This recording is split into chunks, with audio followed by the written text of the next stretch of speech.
Wamareka kuchipinge kwa ndufaini.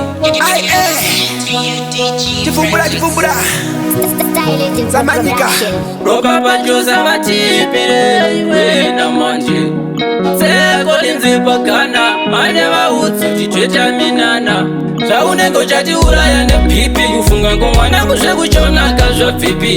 Ingareka kurera shakandakisa kana ndikakura chakufarira ikepi. Wana wangu ndekupikwa uriko kwa urisisi. Chakatsuka neva mukofini yere kwa uriko kwa urisisi. Mwana wangu ndekupikwa urisisi. Uchazotsuka neva mukofini yere kwa uriko kwa urisisi. Iwe usadaro upenyu unenaro. Inga watochonera kote ya spora. Beserara kukuno vese inga wapera kurora. Maria Topera, Nana Maria Rosa. Uchitata kufunga ama yakakutumbura. Ucharangarira ere koreria rie mwanangu. Nandaka kama dewe kure. Mwana wangu ndekupikwa uriko kwa urisisi. Chakatsuka neva mukofini yere kwa uriko kwa urisisi. Mwana wangu ndekupikwa urisisi. Uchazotsuka neva mukofini yere kwa uriko kwa urisisi. Shaunengo chati uraya na pipi kufunga ngomwana kushe kuchona kazwa pipi.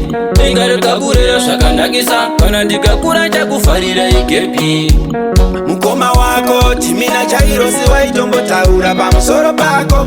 Wachiti mama mwana achatsoka here mwari gongo kumiriko makumbwa. Mwana wangu ndekupikwa uriko kwa urisisi.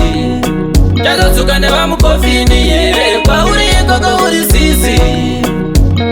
Mwana wangu ndekupikwa urisisi. Uchazotsuka neva mukofini yere kwa uriko kwa urisisi.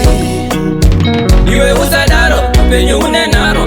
Inga watochonera kote ya spora. Beserara kukuno vese inga wapera kurora. Maria Topera, Nana Maria Rosa. Uchitata kufunga ama yakakutumbura.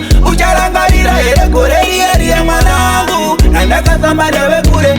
Mwana wangu ndekupikwa uriko kwa urisisi. Chakatsuka neva mukofini yere kwa uriko kwa urisisi.